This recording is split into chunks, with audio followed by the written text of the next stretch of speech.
A young billionaire found twin girls crying alone with suitcases in the park. When he discovered the reason, he started to cry. Ethan Rayner never imagined that a simple walk would change his life forever. The day had been brutal, endless meetings, contracts that were going nowhere, and that familiar feeling that he was running in circles. At 32 he had built a business empire, but at 6 o'clock on that Tuesday evening, all he wanted was some fresh air. Riverside Park was just 2 blocks from his office in downtown Portland. It was his secret refuge when the corporate world weighed too heavily on his shoulders. The trees were already showing the first signs of autumn, and the sun was beginning to set, painting the sky in shades of orange. Ethan loosened his tie and took a deep breath. A few people hurried past, on their way home from work. An elderly couple fed pigeons near the fountain. Children played on the playground while their mothers chatted on nearby benches. Everything was normal, everything was predictable, until he saw something that shouldn't have been there. On the farthest bench, almost hidden behind a large tree, 2 little girls were sitting alone. They had light brown hair and looked to be the same age, perhaps 5 years old. 2 small pink suitcases stood beside them, as if they were waiting for a bus that would never arrive. Ethan stopped walking. Something was wrong with that scene. The girls' clothes were dirty, wrinkled. They weren't playing, not talking. They just stared ahead with a sadness that children their age shouldn't know. For a moment, he hesitated. It wasn't his business. Their parents were probably nearby, but then one of the girls turned in his direction, and their eyes met. They were large, dark, and carried a weariness that broke his heart. Ethan approached slowly, like someone trying not to startle a wounded animal. "Hi, girls," he said, stopping at a respectful distance. "Are you two okay?" The one on the left, slightly taller than the other, looked up. She had a smudge of dirt on her left cheek. "Hi," she answered quietly. "Are you waiting for someone?" Ethan asked, sitting on the edge of the bench. The two exchanged a quick glance, as if they had a secret language.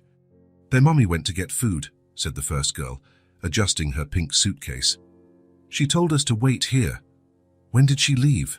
Ethan tried to keep his voice casual, but a growing concern was starting to form in his chest.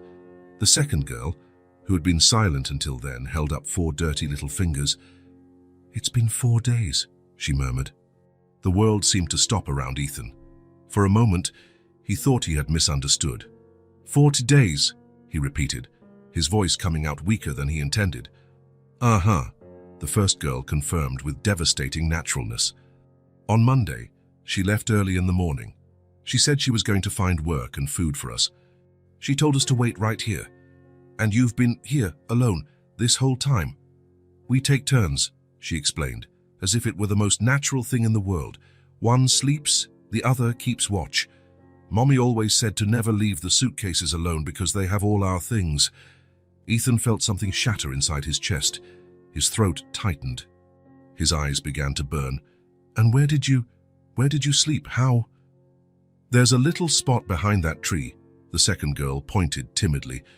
"We gather leaves to make it softer, and when it rains, we hide under the bench." A tear ran down Ethan's face before he could stop it. Then another and another. 2 5-year-old children. 4 days. Sleeping in the open, alone, waiting for a mother who wasn't coming back. And they did it with an obedience and trust that would break the heart of any minimally human person. "You're crying," the first girl observed, tilting her head. Ethan wiped his face, but he couldn't stop the tears. "I'm sorry," he managed to say. "It's just, you're too little to be going through this." "Mommy cried sometimes too," the second girl said quietly. "She tried to hide it, but we could hear her." That only made Ethan cry more. He imagined a desperate mother, trying to be strong in front of her daughters, crying alone so as not to scare them. "What are your names?" he asked, wiping his face with his shirt sleeve. "I'm Mia," said the taller one. "And she's Hazel. We're twins." "It's nice to meet you. I'm Ethan." He held out his hand, and Mia shook it with small, cold fingers. "Are you hungry?" "Always," Hazel answered with brutal honesty. "When was the last time you ate?" The girls looked at each other. "Yesterday a lady brought a sandwich," said Mia. "But it was only one." We shared it. And before that? I don't really remember, Hazel murmured. Ethan closed his eyes for a second, trying to compose himself. When he opened them, his decision was made. How about I take you to get something to eat while we wait for your mom to come back? The girls hesitated. Mommy said not to leave here, Mia said, uncertain. I understand, but I'll leave a note right here on the bench saying where we are. If she comes back, she'll know where to find you. What do you think? Ethan took a business card from his pocket and wrote on the back, Mia and Hazel are with me. Ethan Rayner. We went to eat at Tony's Diner. We'll be back in an hour. Phone 503-555-0147. He placed the card right in the middle of the bench, securing it with a small stone so it wouldn't fly away. There. Now your mommy knows exactly where you are. Mia picked up her suitcase and helped Hazel with hers. They were too small to carry them properly, so Ethan took one in each hand. Do you know Tony's Diner? It's right around the corner. We've seen it, said Mia. It smells good. And it has colorful lights in the window, added Hazel. The diner was almost empty at that hour. Ethan chose a table near the window, from where they could see the park perfectly. The girls sat side by side, their legs dangling in the air, still holding each other's hands. So what would you like to eat? Hazel whispered something in Mia's ear. She wants to know how much it costs, Mia translated, embarrassed. It's on me today, Ethan said gently. You can order whatever you want, anything. Anything at all? Asked Mia, her eyes shining for the first time. For anything. When the waitress approached, the girls ordered pancakes with strawberries and hot chocolate. Ethan ordered only a coffee, realizing his appetite had completely disappeared. You can order more if you want, he said when the food arrived. But they ate slowly, savoring each bite as if it were their last meal in a long time. Mia automatically cut Hazel's strawberries into smaller pieces.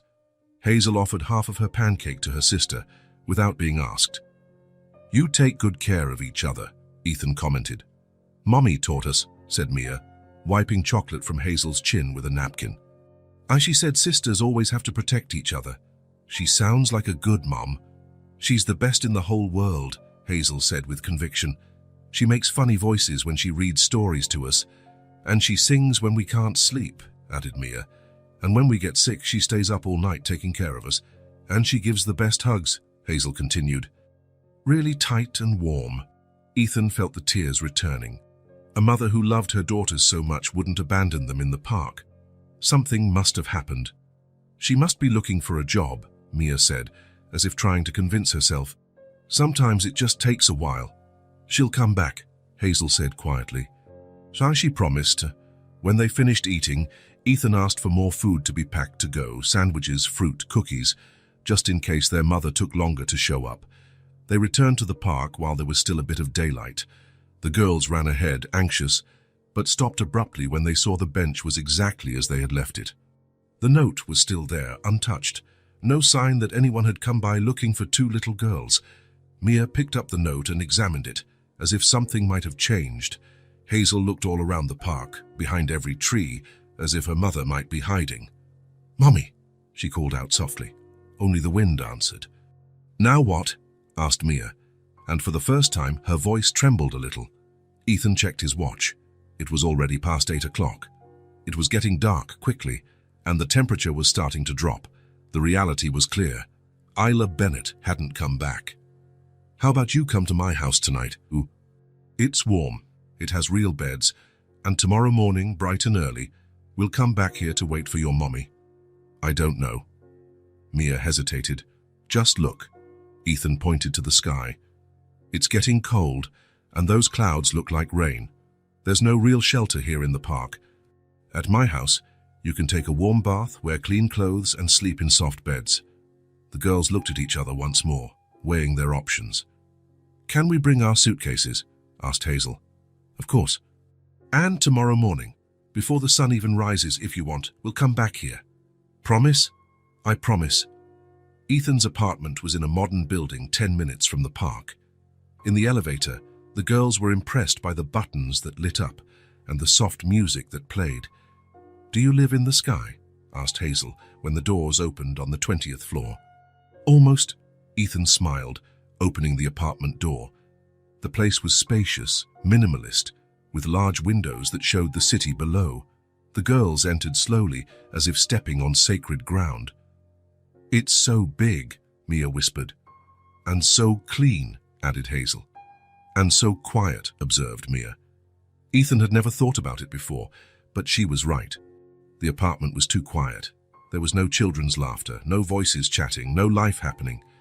It was just a beautiful, empty place where he slept between one workday and the next. "How about that bath?" he suggested. "I have shampoo that smells like strawberries." The guest suite bathroom had a bathtub big enough for both of them. While the water warmed up, Ethan looked through his closets for something they could wear. He found 2 old college t-shirts that would work as nightgowns. They were huge on them, but at least they were clean and smelled nice. He left the clothes at the bathroom door and went to prepare something for them to eat in case they got hungry later. 40 minutes later, 2 completely transformed girls appeared in the living room. Their clean hair shone, and the huge t-shirts made them look even smaller and more fragile. "How do you feel?"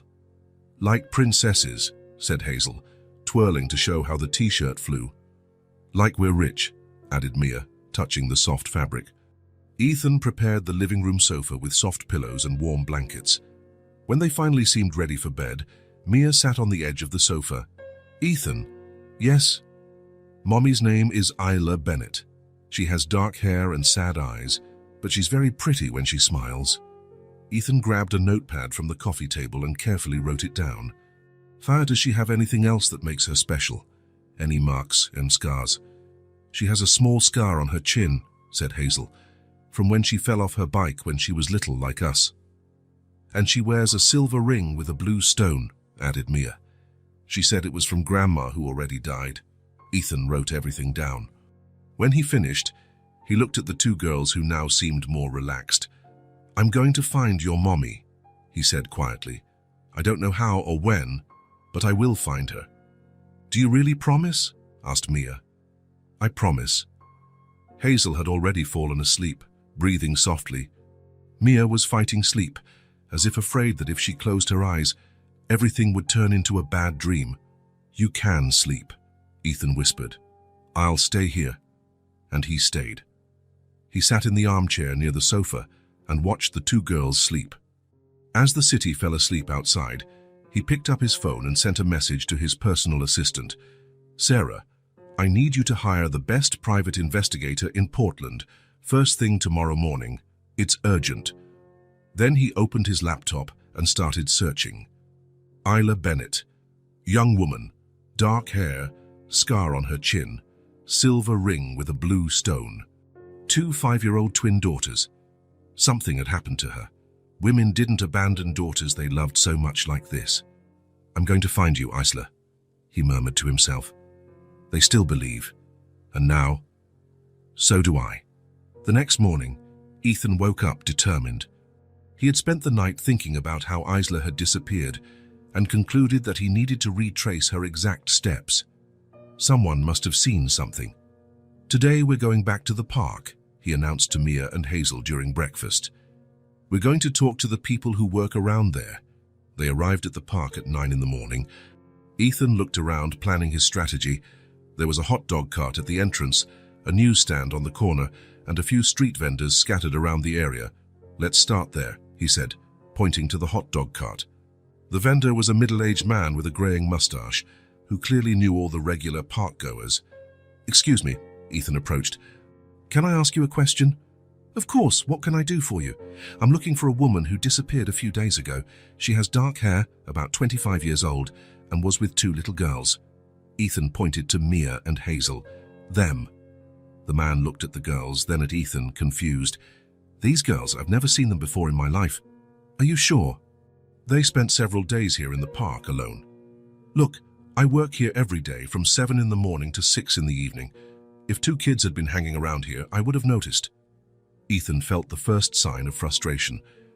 "And their mother, a young, pretty woman, black hair." The vendor shook his head. "I don't remember seeing anyone like that." "Sorry, I can't help." Ethan thanked him and walked away.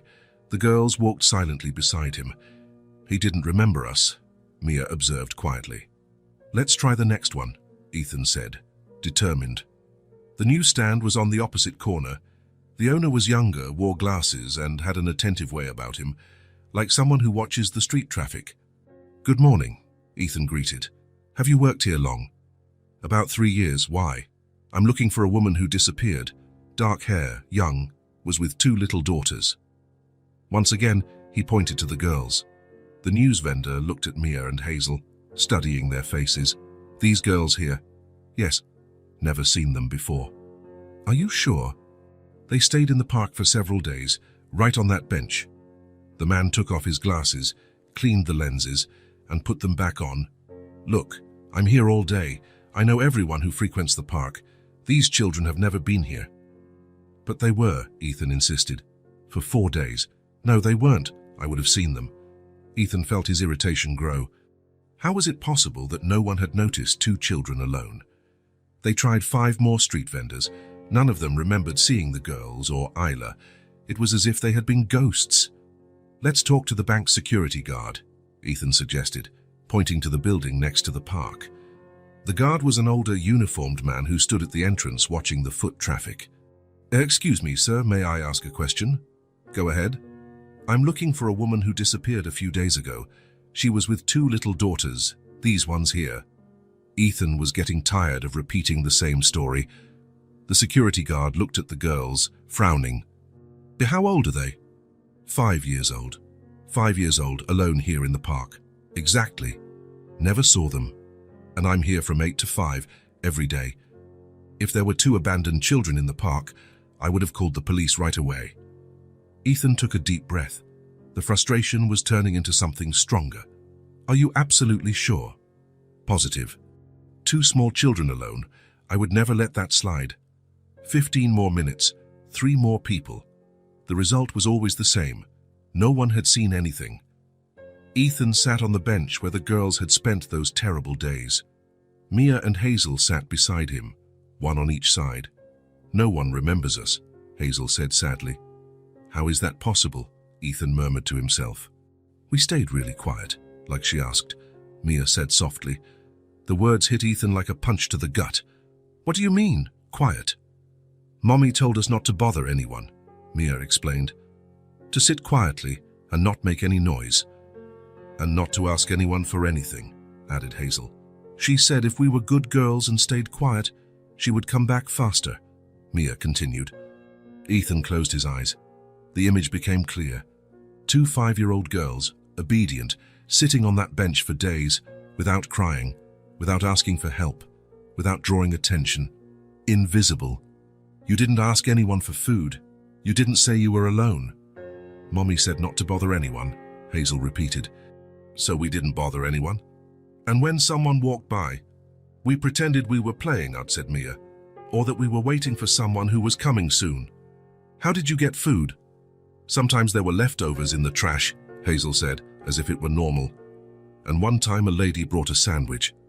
But we shared it very carefully." Ethan felt a dull anger growing inside him, not at the girls, not at Isla, at the people, at all those people who had passed by for 4 days and hadn't seen 2 children clearly in a state of abandonment. Or worse, they saw and pretended they didn't. "Where did you sleep again?" "Back there, behind the tree," Mia pointed. "There's a little corner where no one can see." Ethan got up and went to the spot. It was a small space between a large tree and some bushes, almost completely hidden from the view of anyone passing through the park. There were dry leaves piled up, clearly arranged to serve as a makeshift bed.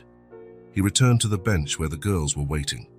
2 5-year-old children, he said out loud, not to them but to the universe. Spent 4 days here, sleeping on the ground, eating trash, and nobody noticed. "We were good," said Hazel, as if defending herself. "You were very good," Ethan confirmed, his voice softer. "Too good." He looked around the park with different eyes now. He saw the vendors who swore they had never seen the girls, the security guard who said he would never let children go unnoticed, the people rushing by, focused on their own problems, and he understood something that made him even angrier. The girls hadn't gone unnoticed by chance. They had been deliberately ignored, because it was easier to pretend not to see than to get involved. "Do you know what's going to happen now?" he asked Mia and Hazel. They shook their heads. Now, you will never be invisible again. You will never have to be quiet so as not to bother anyone. You will never sleep on the ground or eat leftovers again. How do you know? Asked Mia. Because now you have someone who takes care of you, and that someone has money, has a voice, and doesn't accept children being ignored. Ethan stood up and extended his hands to them. Let's get out of here. We have work to do. What kind of work? Asked Hazel. We're going to find your mommy, and this time we're going to make noise. A lot of noise. As they walked back to the car, Ethan made a decision. He wasn't going to let this story die. He would use every resource at his disposal. He would put ads in the newspapers, posters on the streets, use his connections. Isla Bennett would no longer be a lost woman nobody was looking for, and Mia and Hazel would no longer be two children who went unnoticed. Someone, somewhere, was going to remember seeing something. Ethan, Mia called out when they reached the car. Yes? Thank you for not pretending you didn't see us. Ethan's heart tightened. I will never let you be invisible again, he promised. Never again. The next morning, after the frustration at the park, Ethan made the first practical decision. He sat in his office and called Sarah, his assistant. Sarah, I need to hire a private investigator. The best you can find. Of course, Mr. Rayner. May I ask the reason? A woman disappeared 6 days ago. I have her 2 daughters here with me. I need to find her. There was a pause on the other end of the line. I understand. I'll arrange it immediately. Do you want me to research the best in the city? I want the most competent, no matter the price. Very well. I'll get back to you in a few hours. Ethan hung up and went back to the living room, where Mia and Hazel were watching cartoons. They looked up as he approached. Was that about Mommy? Mia asked hopefully. It was. I'm going to hire someone very good to help us find her. A real detective? Asked Hazel, impressed. A real one. Someone who knows how to find people. The girls seemed satisfied with the answer and turned their attention back to the TV. Ethan sat on the sofa between them, but his mind was restless. The more time he spent with Mia and Hazel, the more questions arose about their previous life. Girls, he said during a commercial break, can I ask you some questions to help the investigator? What kind of questions? Asked Mia. About your family, people who knew your mommy. We can answer, said Hazel seriously. Have you always lived here in Portland? I think so, said Mia, uncertain. We don't remember living anywhere else. And was it always just the 3 of you? Your mommy, you, and Hazel? Always, confirmed Hazel. Mommy said we were the 3 musketeers. Ethan smiled at the expression but continued his investigation. Did she have friends? Other mothers' neighbors? The girls thought for a moment. The lady at the bakery was nice, said Mia. Sometimes she gave us old bread. And there was a lady in our building who always asked if we were okay, Hazel remembered. But Mommy didn't talk much to other people, added Mia. She was kind of shy. Ethan made a mental note. Isla seemed to be a reserved person, probably out of necessity. When you're struggling to survive, there's no time for a social life. What about doctors? Did you go to the doctor? Only when we were very sick, said Hazel. Mommy was always worried about the money. She preferred to take care of us at home, explained Mia. Though she made tea when we coughed and bought medicine at the pharmacy. More evidence that their financial situation was difficult. Ethan felt a pang of sadness thinking of Isla, calculating every penny, too worried about money to take her daughters for regular checkups. And school, do you go to school? The girls exchanged that knowing look. Mommy teaches us at home, said Mia. She said when she gets enough money, we'll go to a real school. Is she a good teacher? The best, said Hazel with conviction. She taught us to read, write, and do math. And stories about different countries, added Mia. She knows about places with snow and places with beaches. Ethan was impressed. Isla was homeschooling her daughters while struggling to survive. She was a remarkable woman. He hesitated before asking the next question, but he knew he had to.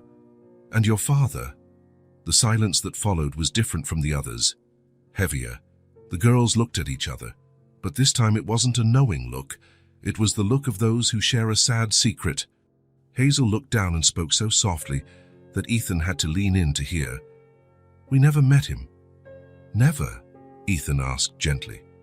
Never, confirmed Mia. Mommy never talked about him. It was always just the three of us. You don't know his name? What he looks like? The girls shook their heads in unison. Once I asked why we didn't have a daddy, Hazel said shyly. Their mummy got sad and said that some families are different, and that we were a perfect family just the way we are, added Mia. The three musketeers. Did you miss having a father? Sometimes, admitted Mia, when I saw other kids with their daddies at the park. But Mummy always said she loved us enough for two, said Hazel. Sadly that she had the love of a mother and a father combined. Ethan felt something break inside his chest. The picture that was forming was devastating. A young woman raising two daughters completely alone, without financial help, without emotional support, without anyone to share the responsibilities. Did she work a lot? He asked. A lot, confirmed Mia. Yes, sometimes she'd leave early in the morning and only come back at night. And she'd leave us with the lady downstairs, said Hazel. But Mommy always came back with something good, a piece of candy or a small toy. Even when she was tired. Always, said Mia with pride. Mommy never forgot about us. Ethan closed his eyes for a moment. Isla worked all day, probably in strenuous, low-paying jobs, and still came home with small gifts for her daughters, love in its purest form. You know what I think, he said, looking at the two girls. I think you have the bravest mother in the world. Why? Asked Hazel. Because she took care of you all by herself. That's not easy. It takes a lot of love and a lot of strength. Mommy is really strong, Mia agreed. She used to carry us both at the same time when we were little. And she never cried in front of us, added Hazel, even when she was sad. The phone rang, interrupting the conversation. It was Sarah. Mr. Rayner, I've made contact with James Morrison. He's considered the best investigator in the city. He can meet you this afternoon at 2 o'clock. Perfect. When he hung up, he saw the girls watching him expectantly. The investigator is coming here today, he announced. Is he going to find Mommy? Asked Mia. We're going to do everything in our power, Ethan promised. But as he looked at those two girls, who had faced so much in their short lives, who had a mother who loved them more than anything in the world, but had been missing for 6 days, Ethan felt the true weight of the responsibility he had taken on. They weren't just two lost children he was temporarily helping. They were Mia and Hazel Bennett, daughters of Isla Bennett, who had a history of struggle and love. And now, for some reason he didn't yet fully understand, they were his responsibility. Girls, he said, his voice more serious than usual. They turned to him, attentive. While we look for your mommy, I want you to know something important. What? Asked Hazel. Now you have me too, for as long as you need. Mia tilted her head, as if processing the meaning of his words. Like a borrowed dad? She asked.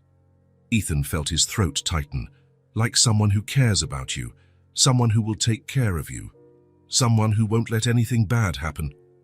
Hazel came closer and placed her small hand on his. Thank you, Ethan. Thank you for not leaving us alone, added Mia.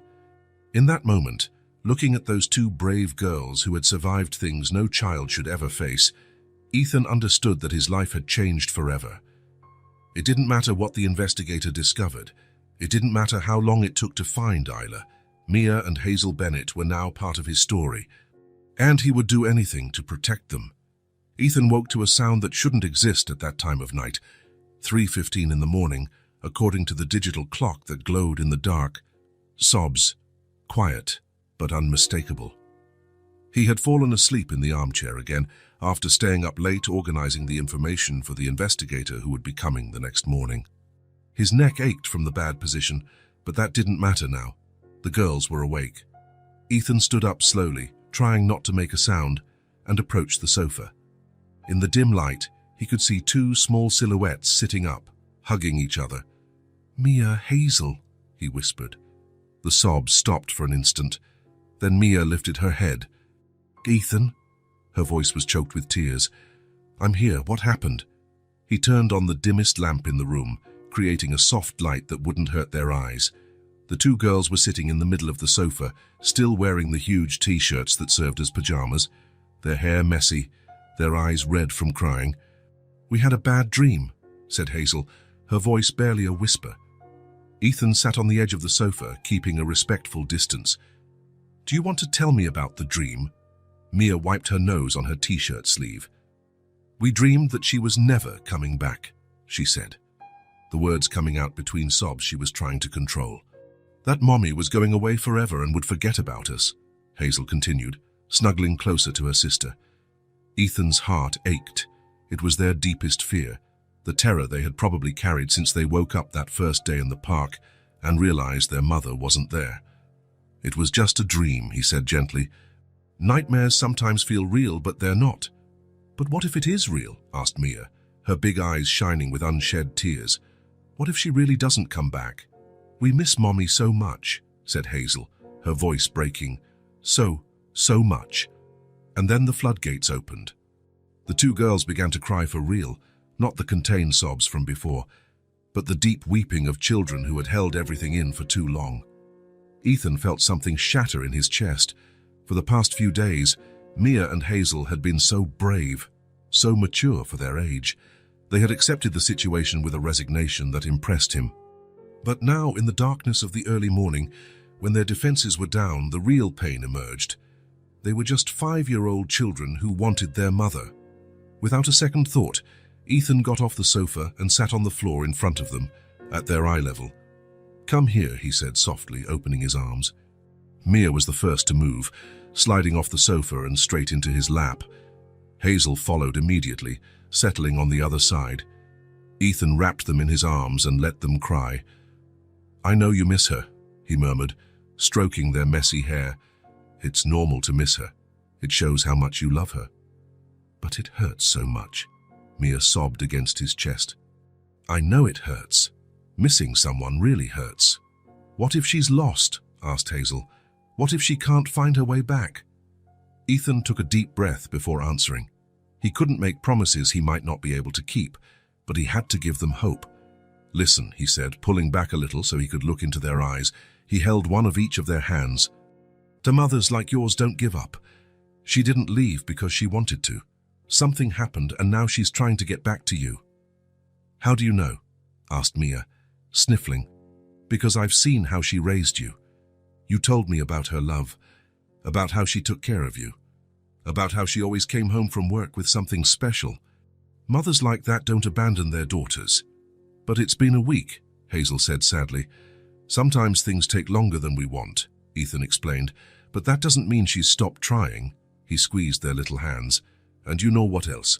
She's still trying to come back. In the meantime, I'm here with you. Promise you won't leave too? Asked Mia, her eyes still full of tears. I promise I won't leave you alone. Not even if it takes a long time for her to come back, Hazel insisted. So not even if it takes a long time. The girls looked at each other, that silent communication that only twins have, and something seemed to calm within them. You're very nice, Mia said quietly. Mommy would like you, added Hazel. I would like to meet her too. They stayed like that for a while, sitting on the living room floor, Ethan holding the two girls as they finally relaxed. Their breathing became calmer, more regular. Are you sleepy? He asked after a few minutes. A little, admitted Mia. But what if the nightmare comes back? Asked Hazel, worried. Go then, you call me and I'll come running. You can call me as many times as you need, even in the middle of the night, especially in the middle of the night. Ethan helped them get settled on the sofa again, arranging the blankets around them. But when he went to stand up, Mia held his hand. Can you stay close by? Of course. He settled on the floor, leaning against the sofa, where they could touch him if they needed to. In a few minutes, they were both asleep again, but this time, not alone. Mia had one hand resting on his shoulder. Hazel had turned on her side and her small hand rested on his arm. They slept leaning against him, confident that he would be there if they woke up. Ethan stayed there, uncomfortable on the floor, but without moving an inch. He watched the two girls sleep, their soft, synchronized breaths, their faces finally relaxed. And for the first time in a long time, perhaps for the first time in his life, he felt truly needed. Not as a successful businessman who solved complex problems, not as someone with money and influence, but as a person who mattered to other people, as someone whose presence made a real difference in someone's life. Two 5-year-old girls needed him. They trusted him. They slept leaning against him because they felt safe by his side. It was a terrifying responsibility, and at the same time, the most rewarding feeling he had ever experienced. He looked up at the ceiling, thinking of Isla Bennett, wherever she was. "Your daughters are incredible," he thought. "Brave, loving, loyal. You did an extraordinary job raising them, and I swear I will take care of them until you come back. They will never feel abandoned or alone again. And when you come back, because I believe you will come back, you will find your daughters safe and loved." The first light of morning began to filter through the windows, finding Ethan still on the floor, still watching over the sleep of the two girls who had changed his life forever. A week had passed since that difficult night, and something had changed in Ethan's apartment. It wasn't just the childish voices echoing through the hallways or the makeshift toys scattered around the living room. It was something more subtle, more profound. It was the feeling that this place finally had life. The mornings began to follow a natural routine. Ethan would wake up before the girls and prepare breakfast, setting 3 plates on the table instead of the solitary one he had used for years. When Mia and Hazel appeared in the kitchen, their hair messy and still sleepy, their first stop was always a hug from him. "Good morning, Ethan," Mia would murmur, snuggling into his right side. "Good morning," Hazel would whisper, occupying the left side. And there they would stay for a few moments, the 3 of them hugging in the kitchen as the sun streamed through the windows and the apartment woke up with them. "What are we going to do today?" one of them would always ask. "Whatever you want," Ethan would always reply. And they discovered they wanted simple things. Mia liked to help in the kitchen, always curious about how things were made. Hazel preferred to arrange the sofa cushions in different ways, creating little nests where she could curl up to read. It was Mia who suggested drawing on the wall. "You can't," said Hazel, shocked at her sister's suggestion. "Mommy always said you can't draw on the wall." "But this is Ethan's wall," Mia argued. "He can let us." Ethan looked at the white, immaculate wall of the living room, then at Mia's hopeful eyes. "You know what I think? I think this wall is very boring." "Really?" asked Hazel, still uncertain. "Really? How about we make a beautiful mural? Something to make the apartment more cheerful." The transformation was immediate. In a matter of hours, the white wall was adorned with colorful flowers drawn by Hazel, a family of cats made by Mia, and even some attempts by Ethan that made the girls laugh a lot. "You don't know how to draw people," Mia observed, looking at the stick figure Ethan had created. "That's true," he agreed, "but you can teach me." "Mommy draws very pretty people," said Hazel, carefully tracing a blue butterfly. "She makes big eyes and smiles that look real." "When she comes back, we'll ask her to improve our drawings," Ethan suggested. "She's going to like our wall," Mia said with certainty. "So she'll say it's beautiful." Park outings became an essential part of their days. Riverside Park was just 3 blocks away, and the girls discovered they loved the swings. Ethan would push one, then the other, listening to their laughter fill the air. "Higher," Mia would shout, always the more adventurous one. "Not too high," Hazel would request, more cautious. Ethan found the middle ground, pushing hard enough for Mia to feel the thrill, but gently enough for Hazel to feel safe. Other children played in the park, accompanied by fathers and mothers. Ethan watched the families and caught himself thinking how strange it must look, a single man with 2 little girls. But Mia and Hazel treated him with such naturalness, with so much affection, that other people soon understood that they belonged to each other. "Is that your daddy?" a girl with curly hair asked Mia on the slide. "No," Mia replied simply. "He's Ethan. He takes care of us." "Where's your daddy then?" "We don't have a daddy. We just have Mommy and Ethan now." The simplicity with which she explained the situation warmed Ethan's heart. To them, he was already part of the family, not as a substitute for anyone, but as a natural addition to their lives. The afternoons were for calmer activities. Mia liked to help Ethan with work, sitting next to him in the office with paper and pencil, pretending she also had important meetings. Hazel preferred to curl up on the sofa with books, asking Ethan to read to her. "You read differently than Mommy," Hazel observed one day as they finished a book about a gentle dragon. "Different how?" "Mommy does more voices. You read more slowly. Do you prefer how she reads?" Hazel thought for a moment. I like both ways. Mommy's is more fun. Yours is more calming. It was in these moments that Ethan realized how completely his life had changed. Before, his afternoons were filled with meetings, phone calls, complex problems that needed to be solved. Now, the most important thing in his day was reading children's stories with the right intonation. And the most surprising thing, he was genuinely happy. I was always busy, he thought one afternoon, watching Mia draw at the kitchen table while Hazel arranged her makeshift dolls in the living room. Always running from one thing to another, always feeling like there wasn't enough time for everything. And yet, I was empty. Now I have silence with meaning. The silence was different now. It wasn't the cold emptiness of the apartment where he lived alone. It was the warm silence of a home where people love each other. It was the silence punctuated by contented sighs, turning pages, colored pencils scraping on paper, small footsteps on the wooden floor. The girls were laughing more too, not just the polite laughs they had at the beginning, but real, hearty laughter when Ethan tried to sing and was terribly off-key, or when he fumbled in the kitchen and sent flour flying everywhere. "You're unintentionally funny," said Mia after he had tried to make pancakes and ended up with the kitchen looking like a war zone.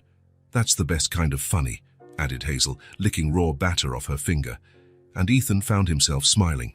Not the forced smile of business meetings or the polite smile of social events.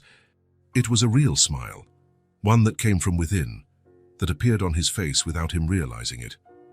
One morning, while preparing breakfast, he started humming a song he didn't even know he knew. It was only when Mia commented that he stopped singing. "You were happy just now," she observed, stirring her chocolate milk. "How do you know?" "People sing when they're happy. Mommy always hummed when she was doing something she liked." Ethan stopped to think. He was happy, genuinely, completely happy. When was the last time that had happened? "You know what else? You smile more now," added Hazel. "At the beginning, you were more serious." "I was." "You were. But now you smile even when you don't realize it." In the second week, Hazel started to cough.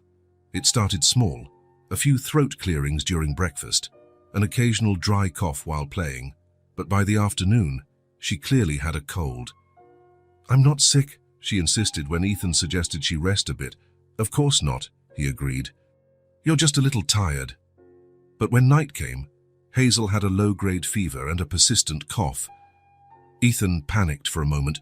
He didn't know how to take care of a sick child. But then he remembered the stories they told about Isla, tea, a blanket, and affection. He prepared chamomile tea with honey, settled Hazel on the sofa with extra blankets, and sat beside her. "Mommy always made tea when we got sick," said Mia, watching her sister drink slowly. "And read stories very quietly," added Hazel in a hoarse voice. "Then that's what we'll do." Ethan picked up a book and began to read in a soft, almost whispering voice. Hazel snuggled on the sofa, her head resting on his arm, while Mia curled up on the other side. "You're almost as good as Mommy at taking care of sick people," Hazel murmured sleepily. "Only almost." "Mommy sang too," explained Mia. "But that's okay, you can learn." The next morning, Hazel woke up better, but still a bit congested.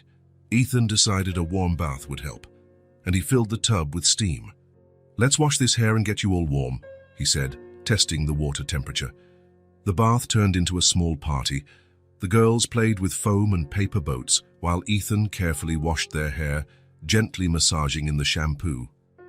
"Mommy always took a long time to wash our hair," said Mia, leaning back in the tub.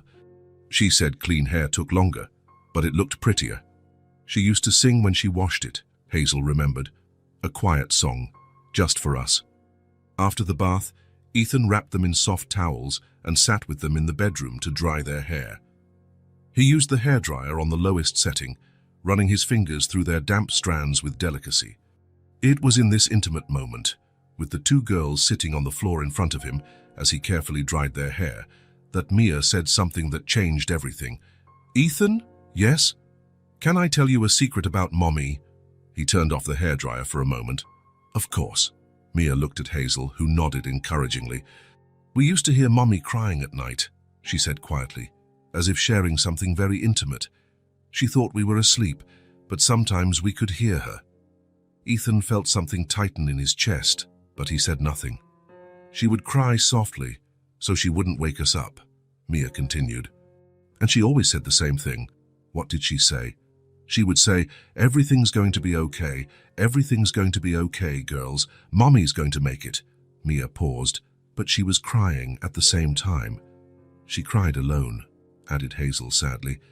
"We wanted to help, but we didn't know how." Ethan closed his eyes. He could see the scene perfectly.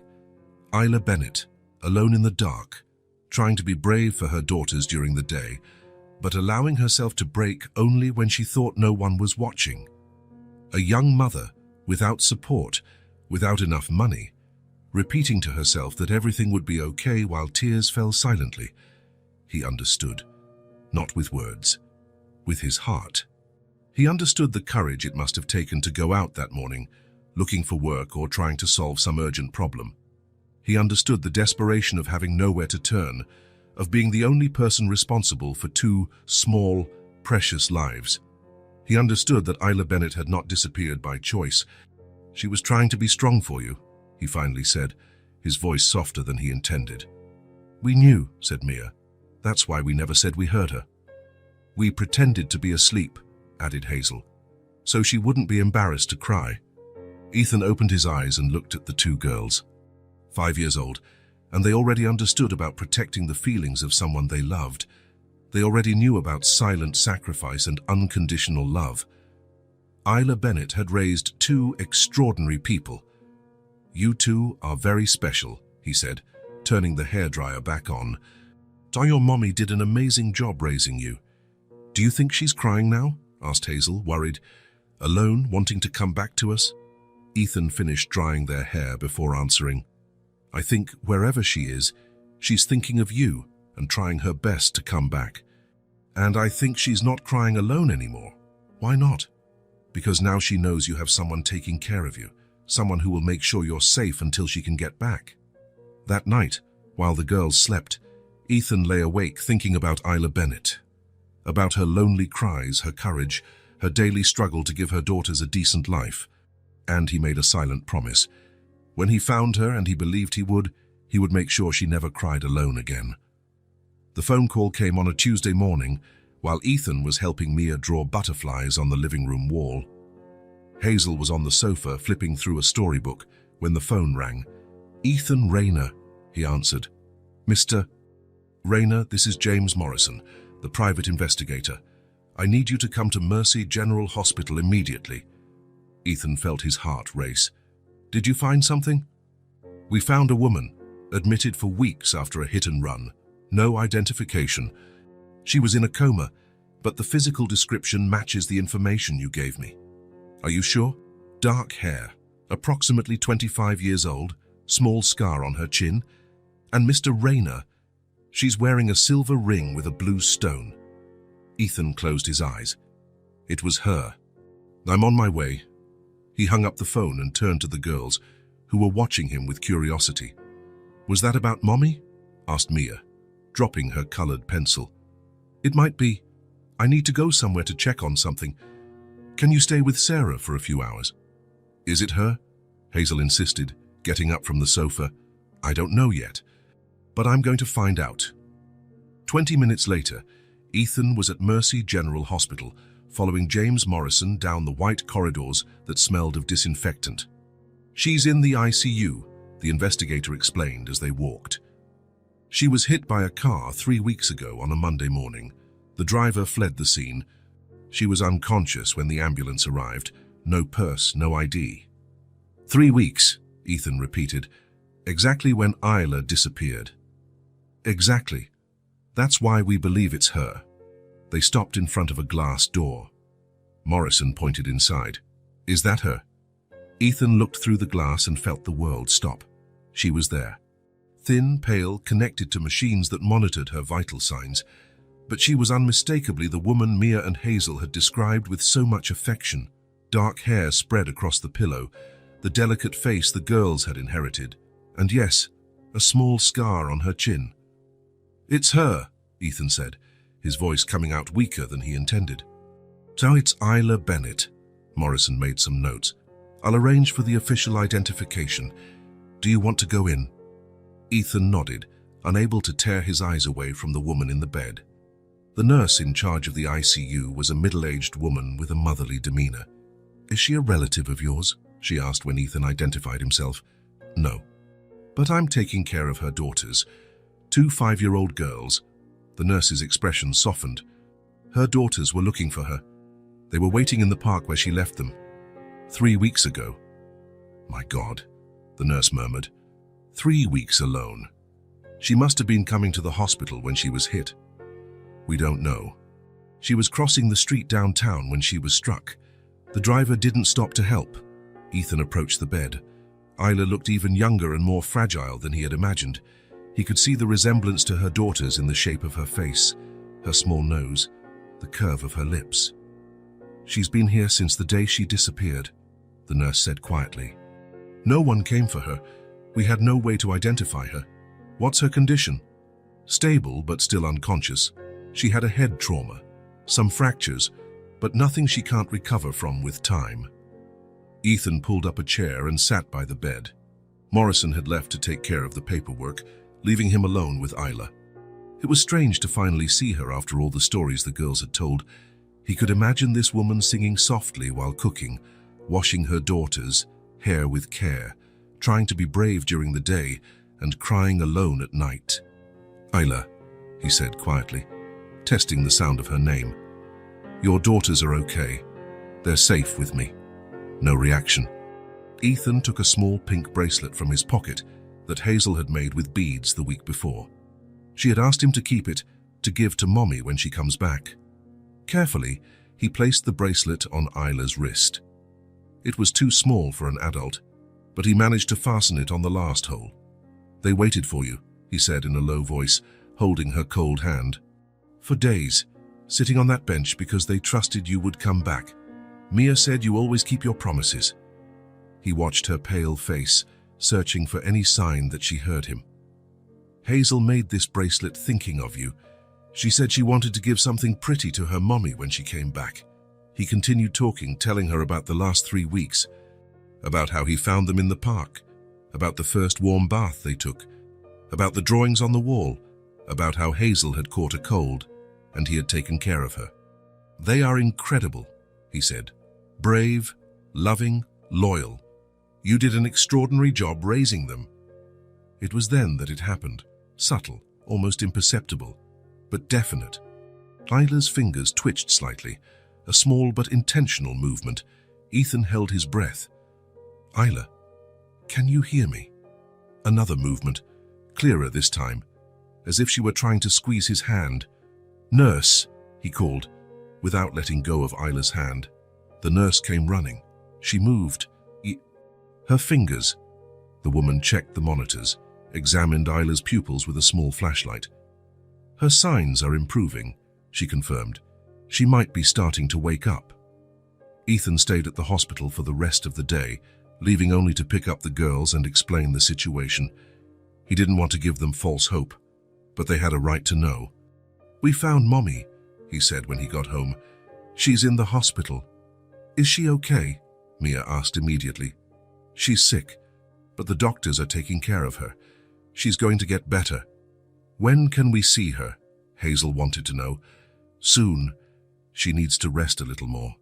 For the next 2 days, Ethan spent every possible hour by Isla's bedside. He read to her, told her stories about the girls, sometimes just held her hand in silence. The girls asked about her constantly. They made drawings to take when they could visit.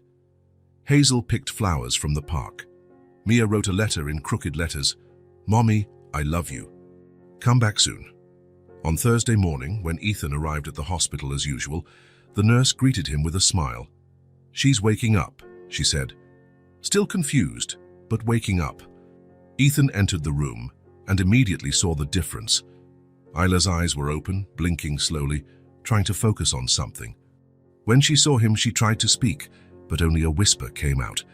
My daughters, she managed to say, her voice hoarse from the intubation. Where are my daughters? Ethan approached the bed, his heart pounding. With me, he said gently.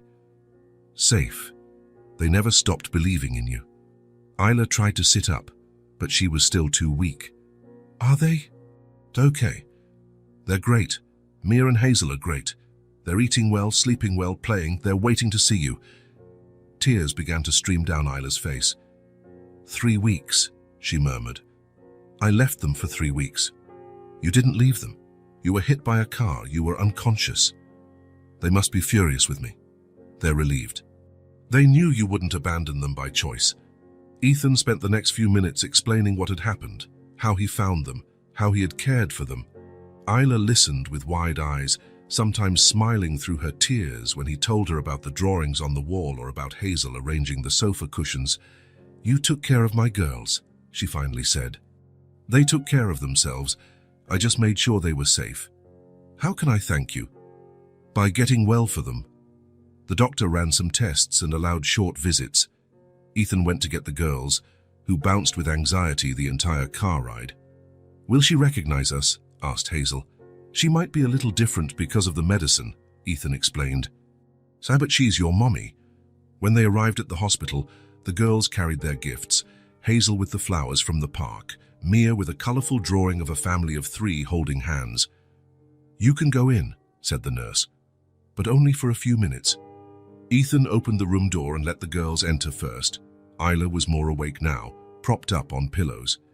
When she saw her daughters, her face lit up in a way Ethan had never seen in anyone. Mommy, Mia shouted, running to the bed. You're back.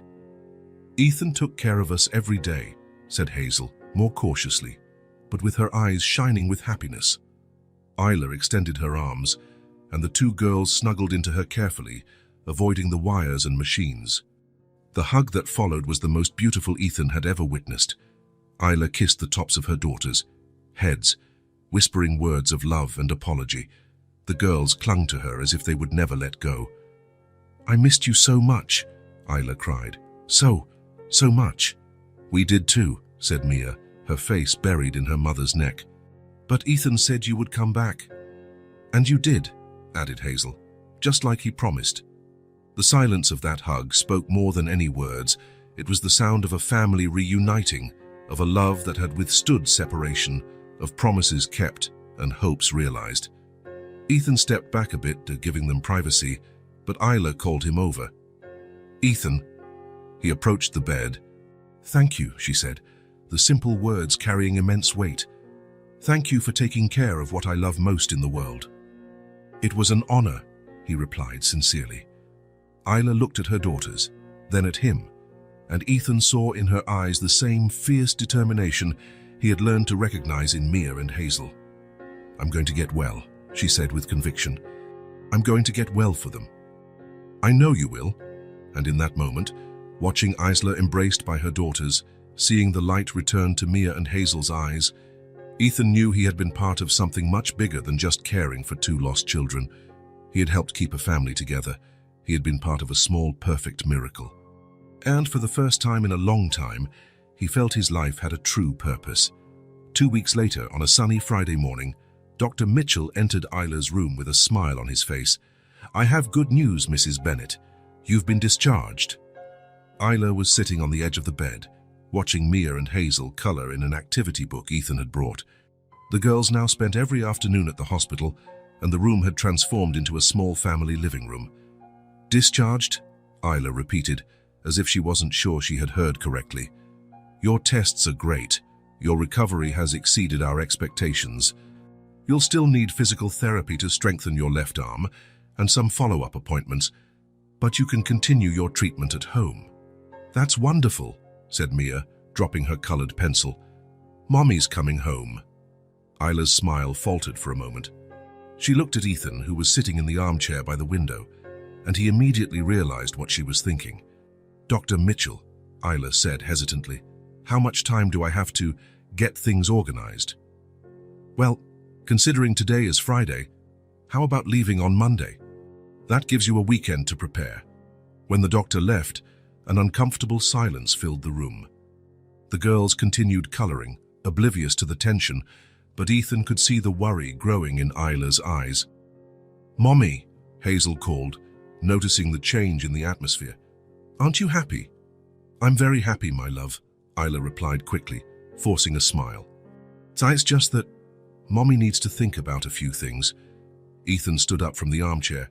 Girls, how about you go to the cafeteria and get those cookies you like? Your mother and I need to talk about adult stuff.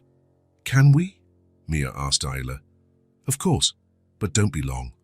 When they were alone, Isla lowered her head and ran her hands through her hair. I have nowhere to go, she said quietly. The apartment where we lived, I was behind on rent when the accident happened. 5 weeks later, I'm sure it's no longer available. Ethan sat on the edge of the bed, keeping a respectful distance. And work? I cleaned houses, but they were odd jobs, nothing permanent. And now, after so long, she sighed. Who's going to hire someone who disappeared for over a month? Isla, I know what you're going to say, she interrupted him. That I'll find another apartment, another job, but with what money? I have no references, no security deposit to give a landlord. Ethan watched the desperation grow on her face. It was the same expression he imagined she had that morning, weeks ago, when she left to try to solve her financial problems. I have some savings set aside, Isla continued. Very little. Maybe enough for a cheap boarding house for a few weeks, until I can get myself organized. A boarding house? It's what I can afford. Mia and Hazel have slept in worse places. The thought of the girls in a cheap boarding house after everything they had been through made something revolt inside Ethan. What if I had a suggestion? Isla looked up. What kind of suggestion? Stay at my apartment, temporarily. Ethan, I can't. Why not? Because you've already done too much. You took care of my daughters for weeks. You paid the hospital bills. I can't accept any more. What if it wasn't charity? Isla frowned. What do you mean? The apartment is empty during the day while I'm at work. The girls could help you with your recovery, and you could take care of them while I'm out. It's an arrangement that benefits everyone. Ethan, listen, he said, leaning slightly forward. Mia and Hazel have gotten used to that apartment. They have their drawings on the wall, their special corners, their routines. Moving them now would be another trauma. Isla considered his words. But I have no way to pay. I'm not asking for payment. I'm offering a space for you to recover. All of you. Why? Asked Isla, genuinely confused. Why would you do this for people you barely know? Ethan thought about the answer. How could he explain that these people he barely knew had completely changed his life? How could he say that the quiet, empty apartment now felt like a home when they were there? Because the three of you taught me what a family is, he said simply. Isla felt her eyes well up with tears. I don't know how to accept so much help. You start by accepting it one day at a time. Just then, Mia and Hazel returned with cookies and smiles on their faces. Look what we got, Mia announced, holding up a paper bag. The lady at the cafeteria gave us extra because we're twins. And she said you're very pretty, Mommy, added Hazel. Ethan showed her a picture of us. You showed a picture of me to strangers, Isla asked, but she was smiling. It was to practice talking about you, Ethan explained. The girls wanted to make sure they knew how to describe their mother properly. We described your hair color, your eyes, even the scar on your chin, Mia said proudly. And the way you smile, Hazel completed. Isla looked at her daughters, then at Ethan, and something settled in her heart. Ethan, she said, your offer. Yes. Stay here. Until you recover, take your time. You have this space. Isla blinked, confused. Sorry, I meant... Ethan blushed slightly. Stay there, at my apartment. Until you recover, take your time. You all have that space. The silence that followed was different from the previous one. It was charged with emotion, not tension. For how long? Isla finally asked. For as long as you need. And what if it's a long time? Then it will be a long time. Isla looked at her daughters, who were watching the conversation with interest. She saw Mia holding Hazel's hand, both clearly hoping she would say yes. She saw how safe they felt with Ethan, how they treated him not as a stranger who was helping them, but as someone who belonged in their lives. I have no way to thank you, she finally said, her voice choked with emotion. Not yet. You don't need to thank me. You need to get well. Are we all going to live together? Asked Mia, no longer able to contain her curiosity. For a while, Isla confirmed. Like a real family, Hazel insisted. Ethan and Isla looked at each other. The question was innocent, but loaded with meaning. Like people who care about each other, Ethan said carefully. Isn't that the same thing as a family? Asked Mia. Sometimes it's even better, Isla answered quietly. On Monday, Isla left the hospital with a small suitcase of clothes that Ethan had bought during her stay. The girls carried the drawings they had made to decorate her room, because now she would have her own room, not just a corner in the apartment. In the car, on the way to the apartment, Hazel made an observation that perfectly summed up the situation.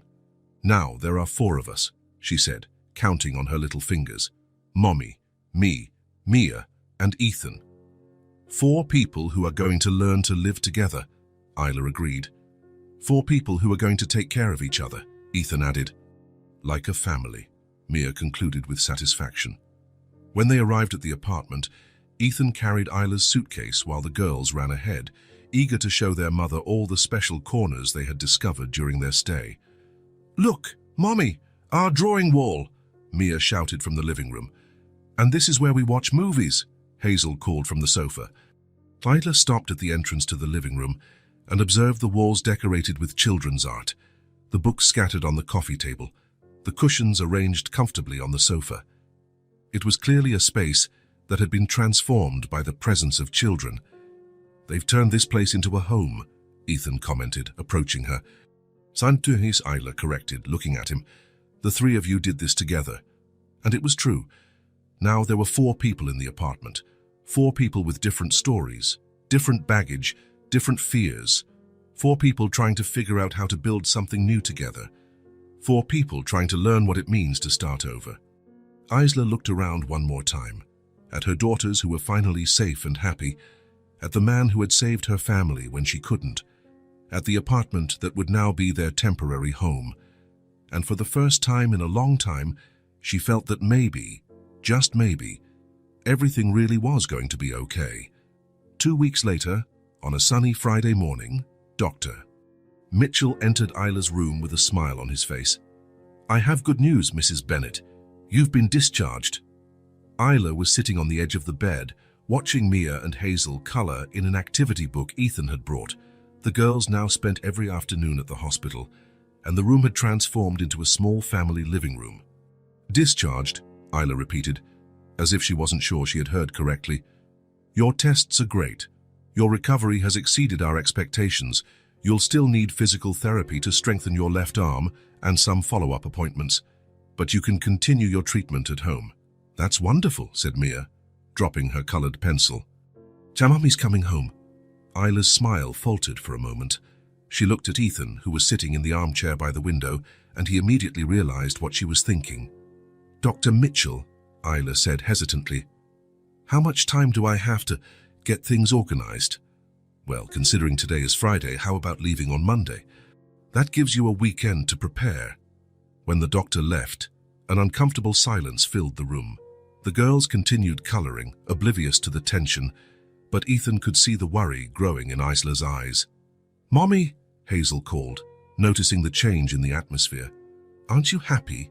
I'm very happy, my love, Isla replied quickly, forcing a smile. It's just that Mommy needs to think about a few things. Ethan stood up from the armchair. Girls, how about you go to the cafeteria and get those cookies you like? Your mother and I need to talk about adult stuff. Can we? Mia asked Isla. Of course, but don't be long. When they were alone, Isla lowered her head and ran her hands through her hair. I have nowhere to go, she said quietly. The apartment where we lived, I was behind on rent when the accident happened. 5 weeks later, I'm sure it's no longer available. Ethan sat on the edge of the bed, keeping a respectful distance. And work? I cleaned houses, but they were odd jobs, nothing permanent. And now, after so long, she sighed. Who's going to hire someone who disappeared for over a month? Isla, I know what you're going to say, she interrupted him. That I'll find another apartment, another job, but with what money? I have no references, no security deposit to give a landlord. Ethan watched the desperation grow on her face. It was the same expression he imagined she had that morning, weeks ago, when she left to try to solve her financial problems. "I have some savings set aside," Isla continued. "Very little. Maybe enough for a cheap boarding house for a few weeks, until I can get myself organized." "A boarding house? It's what I can afford. Mia and Hazel have slept in worse places." The thought of the girls in a cheap boarding house after everything they had been through made something revolt inside Ethan. "What if I had a suggestion?" Isla looked up. "What kind of suggestion?" "Stay at my apartment, temporarily." "Ethan, I can't." "Why not?" "Because you've already done too much. You took care of my daughters for weeks. You paid the hospital bills. I can't accept any more." "What if it wasn't charity?" Isla frowned. "What do you mean?" "The apartment is empty during the day while I'm at work. The girls could help you with your recovery, and you could take care of them while I'm out. It's an arrangement that benefits everyone." "Ethan, listen," he said, leaning slightly forward. "Mia and Hazel have gotten used to that apartment. They have their drawings on the wall, their special corners, their routines. Moving them now would be another trauma." Isla considered his words. "But I have no way to pay. I'm not asking for payment. I'm offering a space for you to recover, all of you." "Why?" asked Isla, genuinely confused. "Why would you do this for people you barely know?" Ethan thought about the answer. How could he explain that these people he barely knew had completely changed his life? How could he say that the quiet, empty apartment now felt like a home when they were there? "Sire, because the three of you taught me what a family is," he said simply. Isla felt her eyes well up with tears. "I don't know how to accept so much help." "You start by accepting it, one day at a time." Just then, Mia and Hazel returned with cookies and smiles on their faces. "Look what we got," Mia announced, holding up a paper bag. "The lady at the cafeteria gave us extra because we're twins. And she said you're very pretty, Mommy," added Hazel. Ethan showed her a picture of us. "You showed a picture of me to strangers?" Isla asked, but she was smiling. "It was to practice talking about you," Ethan explained.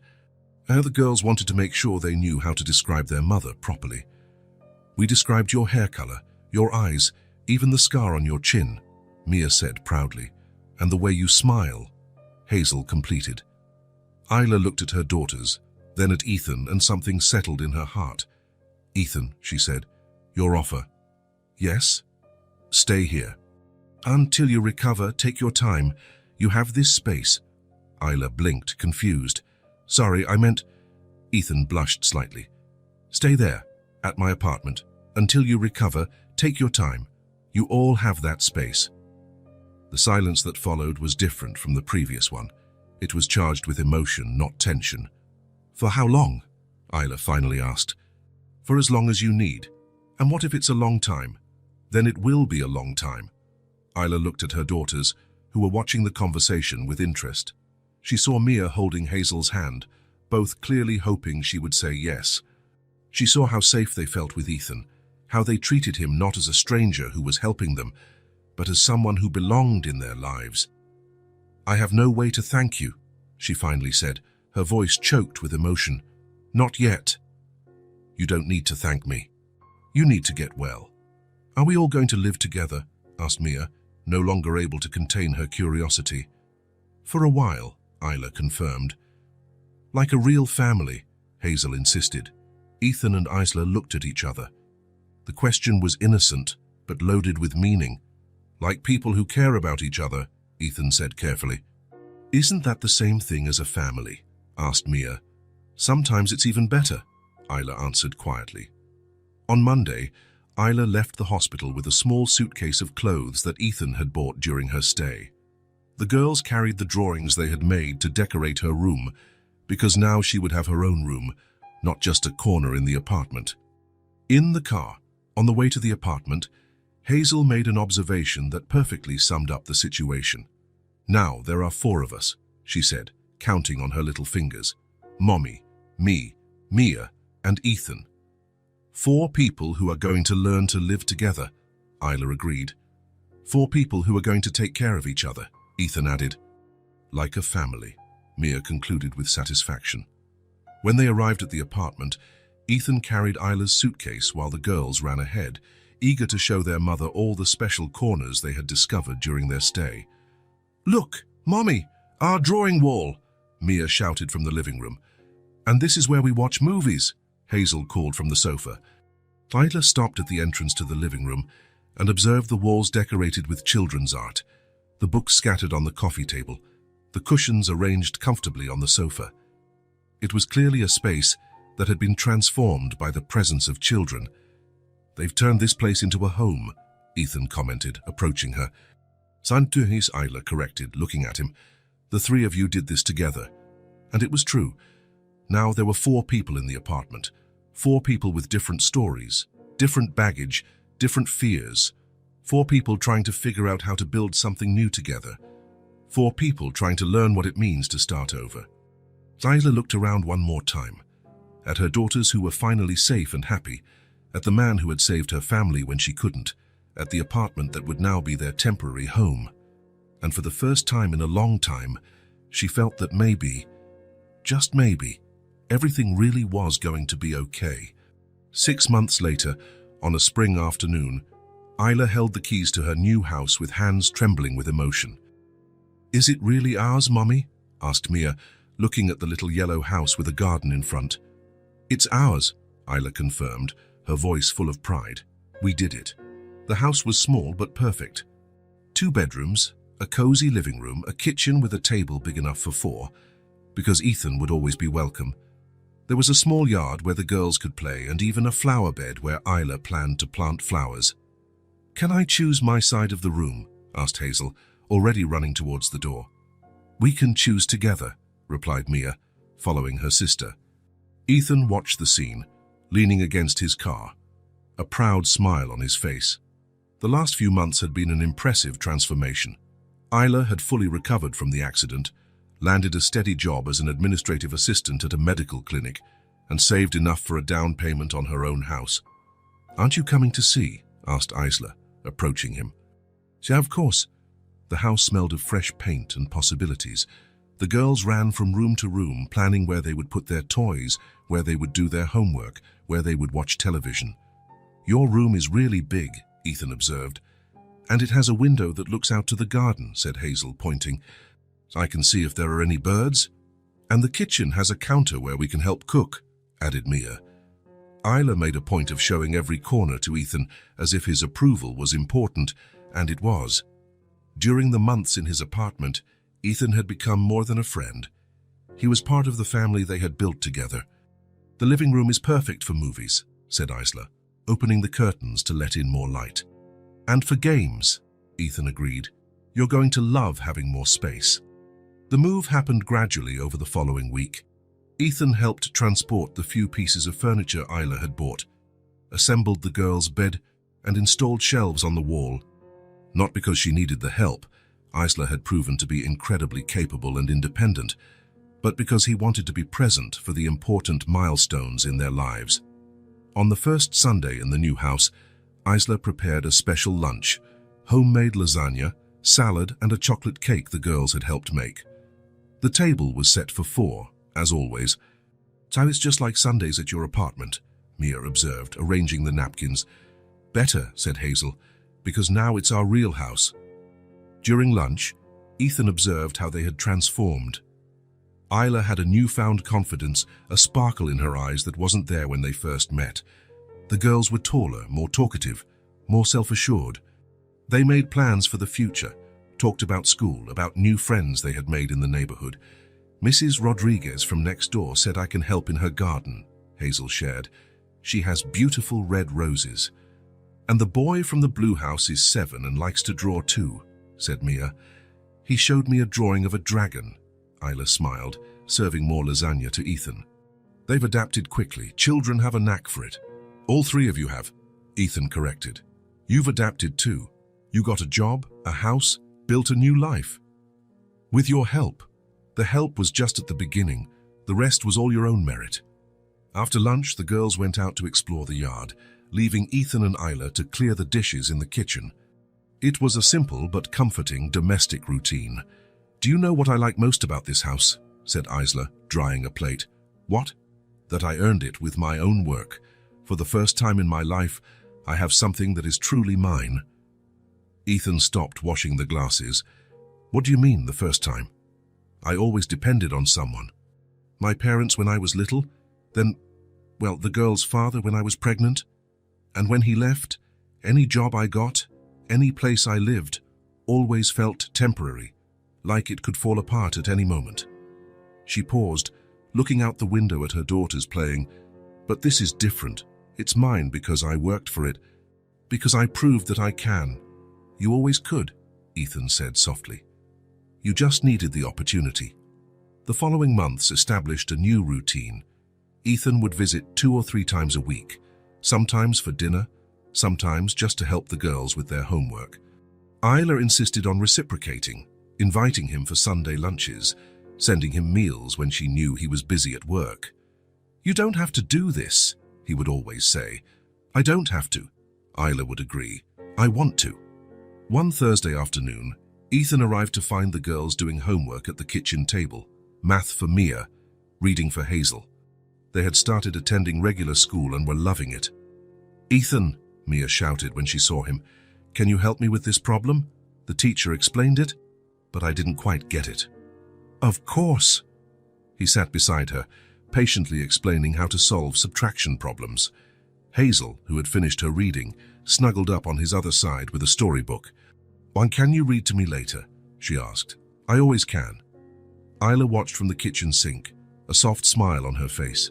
This scene, Ethan surrounded by her daughters, helping with homework, simply being present, had become so natural it was hard to remember what life was like before him. "Done," said Mia, finishing the last problem. "A math is easier when you explain it. You're very smart. You just needed a little bit of help." "Ethan," said Hazel, closing her book, "can I ask you something?" "Of course. Will you always be our friend?" The question, asked with the typical innocence of a 5-year-old, made Ethan's heart ache. "Always," he promised. "Even when we get big, even when you're adults, and even if you have your own family?" Ethan looked at Isla, who had stopped washing dishes to listen to the conversation. "You are my family too," he said simply. Mia and Hazel exchanged that knowing smile. "You're our best friend," Mia declared. "The one who always stays," added Hazel. 2 weeks later, on a Saturday afternoon, Ethan was getting ready to leave after spending the day helping Isla plant flowers in the garden. The girls were taking a bath, and the house was enveloped in the typical tranquility of the end of the day. "They've grown so much," Isla commented, looking at the toys scattered in the yard. "They really have. And so have you." "What do you mean?" "You're more confident, more yourself." Isla smiled. "I think for the first time in my life, I know who I am. Not someone's daughter, not someone's ex. I'm Isla, Mia and Hazel's mum, Ethan's friend." They walked to the car, where Ethan always said his goodbyes, but this time, Isla held his hand before he could open the door.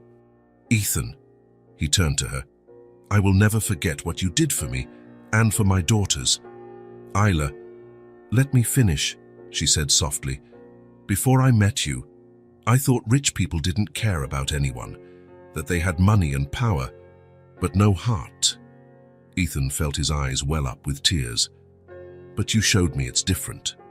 That there is genuine kindness in the world, that some people help because they want to help, not because they expect something in return. I didn't do anything special." "You saved my family," Isla interrupted. "When I couldn't protect my daughters, you protected them. When I couldn't take care of them, you took care of them. And when I needed to learn how to live again, you taught me." Tears were now streaming down Ethan's face. "And you all taught me what a family is," he said, his voice choked with emotion. "I had everything. Money, success, a comfortable life. But I had nothing that truly mattered until I found the 3 of you." Isla squeezed his hand. "But then we're a family," Ethan corrected. From the living room window, 2 little heads watched the conversation. "Are they crying?" Mia whispered. "I think they're happy tears," Hazel replied. "So I like when you get so happy you cry at the same time. Like when you found your lost doll. Like when Mommy got out of the hospital." They watched Ethan and Isla hug at the entrance of the house, a long hug full of mutual gratitude. "I think we're going to be a family forever," Mia murmured. "I think so too," Hazel agreed. And in the little yellow house with the garden in front, 4 people whom fate had brought together in an unexpected way continued to build something beautiful and lasting. It wasn't the traditional family any of them had planned. It was something much better. It was a chosen family built with love, care, and the certainty that sometimes the best things in life come when we least expect them. If this story touched your heart, subscribe to the channel and turn on notifications so you don't